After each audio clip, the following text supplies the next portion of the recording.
What if the money in your wallet is actually worthless?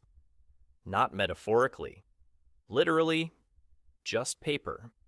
So why does everyone treat it like it has value? Welcome to the Thinking Economist. To understand why money has value, we first need to understand what money actually is and where it came from. A long time ago, there was no money at all. If you wanted something, you had to trade something you had for something someone else had. This is called barter. And it sounds simple enough. But imagine you're a farmer. You have extra wheat. You need shoes.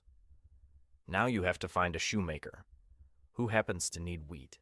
At exactly the same time, you need shoes. What if they don't need wheat? What if they want fish instead? You can see how quickly this becomes a problem. Economists call this the double coincidence of wants, meaning both people need to want exactly what the other has, at exactly the same time. It made trade slow, frustrating, and deeply limited. So society started looking for a better solution. They needed something everyone would accept, something that held value, something easy to carry and divide. And they found it in metals. Gold and silver became the first widely accepted form of money, and this made perfect sense. Gold is rare.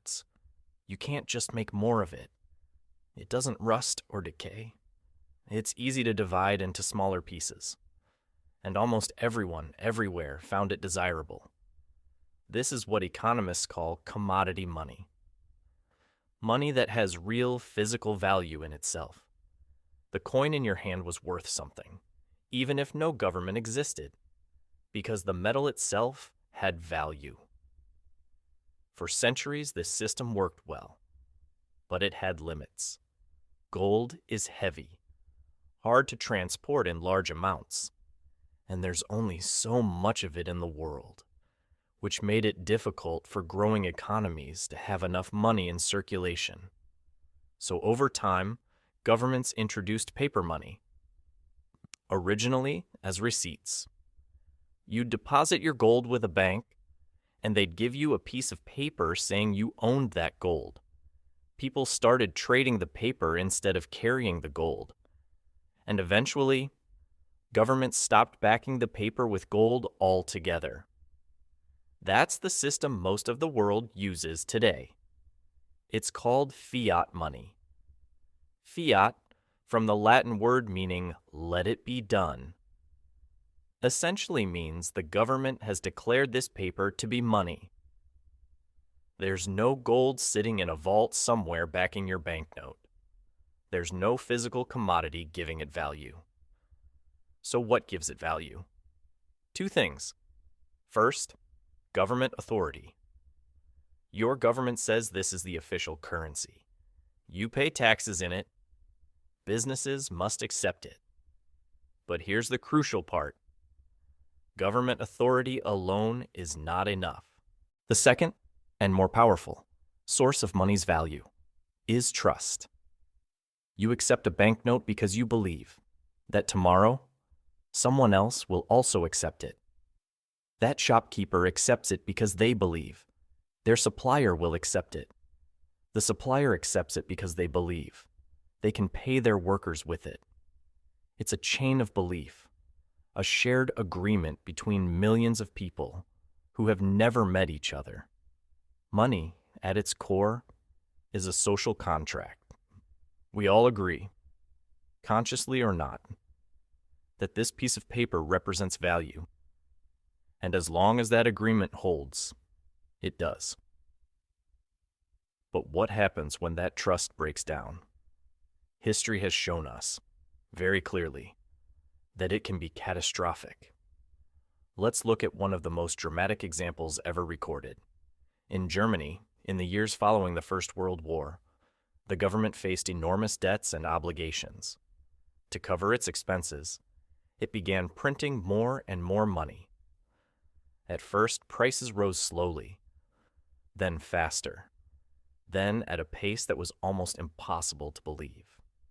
A loaf of bread that cost a few coins in the morning could cost double by the afternoon. Workers were paid twice a day, so they could rush out and spend their wages before the money lost even more value. People carried cash in wheelbarrows. Some used banknotes as wallpaper, because they were cheaper than actual wallpaper. The German mark had become almost worthless, not because Germany disappeared, not because goods stopped existing, but because people lost faith that the currency meant anything at all. This phenomenon is called hyperinflation, where prices rise so rapidly that a currency becomes practically worthless in a matter of weeks or even days. It remains one of the most powerful lessons in the history of money, and it all started with a loss of trust. But trust doesn't only collapse through hyperinflation. Sometimes it collapses through fear alone. During the Great Depression of the 1930s, as economies across the world began to struggle, ordinary people started to worry about their banks. Were they safe? Would their savings survive? And so people did what frightened people do. They rushed to withdraw their money. This is called a bank run. And here's the cruel irony of a bank run. Banks never hold all their customers' money in cash at once. They lend most of it out. So when thousands of people show up at the same time demanding their money back, the bank simply doesn't have it.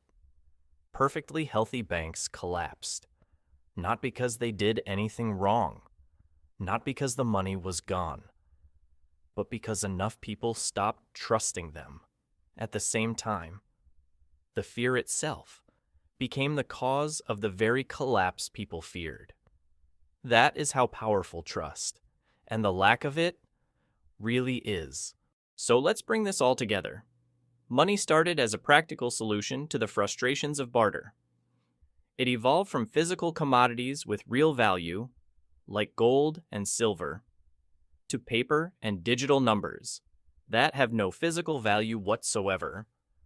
What gives modern money its value is not what it's made of. It's what people believe about it. It's trust. It's agreement. It's a shared story that billions of people tell themselves every single day, every time they hand over a note and expect something in return. The moment that story breaks, the money is just paper again. If this got you thinking about money differently, you'll want to watch our next video. Why printing more money does not make a country rich. Because if trust is what gives money value, what happens when governments just make more of it? The answer might surprise you. Please like, share, and subscribe to The Thinking Economist, and feel free to share any questions, feedback, or topic suggestions in the comments section. And we'll see you in the next one.